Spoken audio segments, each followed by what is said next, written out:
Assalamualaikum warahmatullahi wabarakatuh dan salam sejahtera. Kami dari Kumpulan O akan membentangkan unit 6 iaitu Dasar-Dasar dan Hala 7 Pendidikan di Malaysia. Ahli kumpulan kami terdiri daripada 3 orang iaitu yang pertama Nurul Izzati binti Hasbullah, yang kedua Nurfiza Diana binti Azimi dan yang ketiga Dina Wahida binti Ruslan. Secara umumnya, dalam sistem pendidikan di Malaysia, antara perkara yang paling penting yang perlu direalisasikan untuk pembangunan pendidikan negara secara menyeluruh adalah dasar-dasar dan hala tuju pendidikan yang terancang dan juga bermatlamat. Yusuf Al-Qadrawi pernah berkata, apabila kita hendak melihat wajah negara pada masa hadapan, lihatlah generasi mudanya pada hari ini. Sekiranya golongan muda pada hari ini adalah dari kalangan yang berakhlak, berbudi bahasa dan juga berhemah tinggi, sudah tentu negara kita pada masa akan datang adalah sebuah negara yang aman makmur. Tetapi jika keadaan sebaliknya, maka bersedialah kita untuk berhadapan dengan kemungkinan buruk yang akan berlaku. Pendidikan juga dapat melahirkan generasi yang dinamik, progresif, cemerlang, berakhlak tinggi dan juga berhemah tinggi. Seterusnya, dasar dan hala 7 pendidikan Malaysia dimulakan dengan era masyarakat Melayu tradisi. Era ini merupakan salah satu bentuk pendidikan yang berkisar kepada pembelajaran secara turun-temurun yang diwariskan kepada generasi seterusnya. Hala 7 pendidikan berdasarkan proses pembelajaran untuk melahirkan insan yang berkemahiran, berkebolehan dalam aspek teknik dan praktikal. Pendidikan era ini diajar oleh ibu bapa, ahli keluarga dan masyarakat sekeliling. Perkembangan pendidikan pada era ini juga telah menghasilkan sekolah pondok dan madrasah untuk mempelajari bidang ilmu yang lebih luas. Perubahan yang amat ketara berlaku apabila Inggeris mula menguasai negeri-negeri Melayu. Pada zaman penjajahan Inggeris, terdapat 5 jenis pendidikan yang berbeza dan masing-masing berorientasikan keperluan identiti kaum iaitu sekolah Inggeris, sekolah Melayu, sekolah pondok dan sekolah vernacular bagi etnik Cina dan India. Sekolah Ayam Melayu ditubuhkan oleh pihak penjajah menekankan kepada kurikulum asas iaitu pelajaran membaca, mengarang, ejaan, menulis, ilmu kira-kira, ilmu alam dan latihan jasmani. Bentuk pemaharan asas yang diajar pula ialah perkebunan dan peternakan. Pihak Inggeris telah membuat kajian.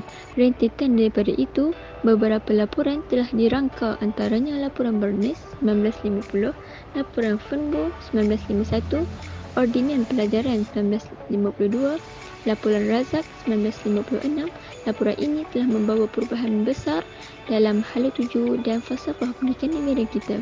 Sebaik mencapai kemerdekaan, usaha ditumpukan untuk mewujudkan satu sistem pelajaran kebangsaan.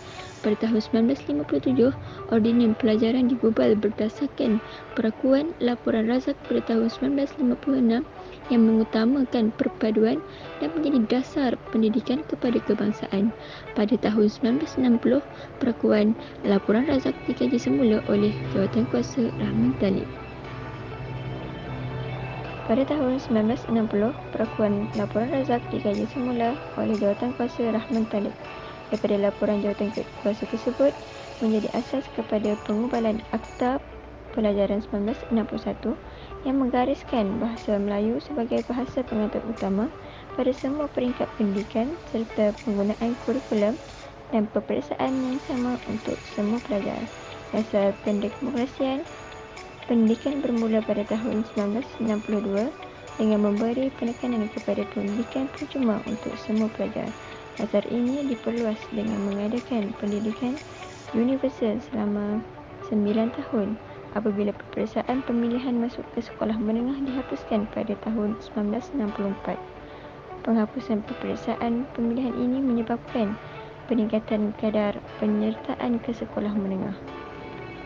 Bermula dari tahun 1992, kadar penyertaan terus meningkat apabila terdapat bahan dasar yang melanjutkan pendidikan universal pada 11 tahun secara berperingkat. Pada tahun 1979, semakan semula pelaksanaan dasar pendidikan oleh Jawatankuasa Kabinet mengkaji pelaksanaan dasar pelajaran 1979 telah menggariskan cadangan pendekatan dan strategi baru untuk memantapkan sistem pendidikan.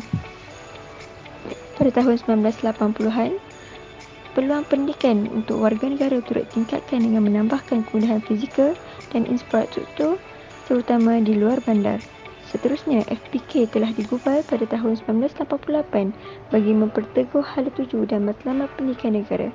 FPK menekankan pendidikan yang menyeluruh dan bersepadu bagi membentuk pelajaran yang seimbang daripada segi jasmani, emosi, rohani dan intelek. Dekada akhir abad ke-21 menyaksikan perubahan yang pesat dalam pendidikan negara. Asas perundangan bagi pelaksanaan dasar pendidikan diperkukuhkan melalui pengubalan dan penundaan beberapa akta yang berkaitan dengan pendidikan. Misalnya, Akta Pendidikan 1996, Akta Institusi Pendidikan Tinggi Swasta 1996, Akta Majlis Pendidikan Tinggi Negara 1996 dan lain-lain. Selain itu, banyak lagi perubahan berlaku dalam bidang pendidikan termasuk peningkatan akses dalam pendidikan khususnya peringkat tertiary, perkembangan ICT dalam pendidikan termasuk penubuhan sekolah berseri pada tahun 1999, menaiktarafkan kelayakan guru daripada sijil kepada diploma, menaiktarafkan Maktab Perguruan Sultan Idris kepada Universiti Pendidikan Sultan Idris (UPSI) dan menaiktarafkan sekolah menengah vokasional kepada sekolah menengah teknik. Dengan mengambil kira pelbagai perubahan dan cabaran alaf ke-21, penambahbaikan dan pemetapan sistem pendidikan diperlihatkan dalam perundangan dasar dan program-program yang dilancarkan.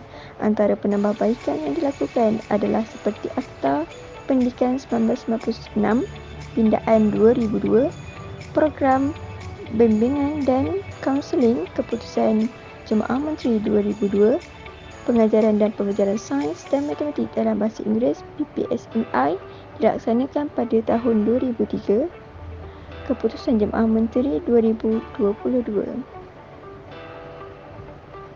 Perubahan paling ketara dalam sejarah perkembangan pendidikan negara ialah penubuhan Kementerian Pengajian Tinggi Malaysia iaitu KPTM pada tahun 2004. Dengan pembagian ini, KPM dipertanggungjawabkan kepada pembangunan pendidikan prasekolah, sekolah rendah, sekolah menengah, matrikulasi dan pendidikan guru. Semenjak dari penjajahan Inggeris di Tanah Melayu, sistem pendidikan negara tidak seragam dan mempunyai pelbagai aliran iaitu pendidikan Melayu, Cina, India dan Inggeris. Dasar pendidikan kebangsaan mula dibentuk dan dilaksanakan bagi menggantikan sistem pendidikan penjajahan. Dasar pendidikan kebangsaan bermula dengan Pernyataan Raja iaitu pada tahun 1956, diikuti dengan Ordinari Pelajaran pada tahun 1957, seterusnya Laporan Ramah Talik pada tahun 1960 dan Akta Pelajaran pada tahun 1961. Pada tahun 1974, sebuah jawatankuasa kabinet telah ditubuhkan untuk mengkaji semula dasar pendidikan. Tujuannya adalah untuk memperbaiki pelaksanaannya supaya matlamat untuk melahirkan satu masyarakat yang bersatu dan berdisiplin serta memenuhi keperluan tenaga rakyat yang terlatih bagi mencapai pembangunan negara. Laporan jawatankuasa ini telah diterbit pada tahun 1974. Melaksanakan suatu dasar membabitkan persoalan perundangan. Hubung kait di antara falsafah ialah mencari dan membuktikan kebenaran serta memberi arah tujuan untuk perkara penting. Pendidikan adalah proses untuk mengembangkan diri. Dasar merupakan formulasi idea-idea sebagai panduan untuk tindakan. Tujuannya untuk menambah kemahiran, kebolehan dan pengetahuan supaya dapat memberi faedah dan kemajuan dalam hidup. Falsafah pendidikan merupakan hala tuju ataupun panduan terhadap perkara-perkara yang berhubung kait dengan pendidikan. Matlamat pendidikan sesebuah negara adalah berdasarkan falsafah pendidikan yang telah ditetapkan. Berdasarkan falsafah pendidikan yang telah ditetapkan, segala perancangan dalam pendidikan termasuk penetapan dasar-dasar, pengisian program pendidikan, penentuan isi kandungan kurikulum dan sebagainya ke arah yang sama. Sebagai contoh, falsafah pendidikan kebangsaan. Sistem pendidikan didirikan bagi melaksanakan falsafah dan dasar. Pelaksanaan sistem yang berjaya apabila semua komponen saling menghubung dan menyokong satu sama lain. Sistem pendidikan kebangsaan di peringkat sekolah di bawah kategori institusi pendidikan kerajaan terdiri daripada pendidikan prasekolah, pendidikan rendah, pendidikan menengah dan lepasan menengah. Seterusnya ialah kepentingan dan fungsi dasar-dasar pendidikan. Secara umumnya, kepentingan ini terbahagi kepada 4, iaitu yang pertama, kepentingan dasar kebajikan, yang kedua, kepentingan dasar solusi, yang ketiga, kepentingan dasar kawalan, dan yang keempat, kepentingan dasar inovasi. Okey, yang pertama, dasar kebajikan. Okey, di bawah dasar ini, pendidikan itu adalah perkhidmatan yang merupakan satu kebajikan dan kerajaan telah menyediakan dasar-dasar kebajikan seperti rancangan makanan tambahan RMT, beasiswa, pinjaman buku teks, bantuan pendidikan, perlindungan pelajar iaitu skim insurans pelajar. Dasar kedua iaitu dasar solusi. Di bawah dasar ini ialah dasar yang berkaitan dengan penyelesaian masalah yang beri tumpuan kepada aspek sosial dan ekonomi serta menyelesaikan masalah yang timbul. Contohnya, dasar 1M1S, keciciran sifar dan juga sekolah selamat. Dasar yang ketiga iaitu dasar kawalan. Di bawah dasar ini, dasar iaitu mendisiplinkan merupakan penerapan dasar legislatif dalam membentuk akta yang mengenakan syarat dan juga hukuman yang juga bertujuan untuk pencegahan, pengajaran dan juga peringatan. Contoh di bawah dasar kawalan iaitu Kod Etika, Peraturan dan Undang-Undang Pendidikan dan juga Akta Pendidikan 1996. Dan terakhir, dasar inovasi. Di bawah dasar ini bertujuan membawa kepada pemberi pembaharuan dalam pendidikan negara. Dasar ini bersifat futuristik dan juga pragmatik kerana membawa pendidikan kepada keadaan yang jauh lebih baik dari tahap yang sedia ada sekarang. Contoh di bawah dasar inovasi iaitu dasar sekolah berprestasi tinggi, TVET, ICT dalam pendidikan dan juga penubuhan sekolah bakat iaitu sekolah seni dan juga sukan. Seterusnya, kita beralih pula ke pengaruh dasar pendidikan terhadap pembangunan iaitu pembangunan insan dan pembangunan negara. Yang pertama, dasar PPSMI. Dasar ini menekankan rakyat Malaysia yang boleh menguasai ilmu sains, matematik, teknologi dan bahasa Inggeris untuk mampu berdaya saing. Seterusnya, dasar kedua, dasar MBMMBI, iaitu membangunkan rakyat yang cinta dan mendaulatkan bahasa kebangsaan. Seterusnya, menguasai bahasa Inggeris untuk lebih berilmu dan juga berdaya saing. Yang ketiga, dasar 60-40. Dasar ini menekankan rakyat yang berketerampilan, berfikiran saintifik dan progresif serta kreatif dan inovatif. Seterusnya, dasar PT-PTN. Di bawah dasar ini, menyediakan skim simpanan untuk menguruskan deposit bagi tujuan memberi peluang untuk mendapatkan pendidikan yang tinggi dan juga menuju ke arah negara berpenduduk pijak. Seterusnya, yang kelima, dasar sekolah selamat. Dasar ini membentuk sasiah pelajar melalui disiplin yang mantap dan sentiasa menjaga keselamatan diri. Ia juga bertujuan menjadikan negara lebih aman dan rakyat lebih berdisiplin. Seterusnya, dasar pendidikan percuma. Di bawah dasar ini bertujuan untuk mengurangkan kadar buta huruf dalam kalangan rakyat Malaysia dan juga berpeluang meningkatkan tahap pendidikan yang lebih tinggi serta membangunkan negara dan amalan demokrasi berpendidikan. Dan yang terakhir, dasar 1M1S. Dasar ini bertujuan untuk membangunkan insan yang seimbang dari segi intelek, rohani, emosi dan jasmani dan juga bertujuan untuk melahirkan insan yang lebih sihat, cergas dan juga cerdas. Dan yang terakhir, kita akan lihat langkah-langkah dan strategi dalam mencapai matlamat dasar pendidikan kebangsaan. Yang pertama ialah penggunaan bahasa kebangsaan sebagai bahasa pengantar utama. Yang kedua, mengadakan kurikulum dan sistem peperiksaan yang sama. Yang ketiga, melincinkan tata cara pengurusan pendidikan. Yang keempat, mendemokrasikan pendidikan. Yang kelima, pelaksanaan kurikulum kebangsaan. Yang keenam, meluaskan pendidikan vokasional dan juga teknik.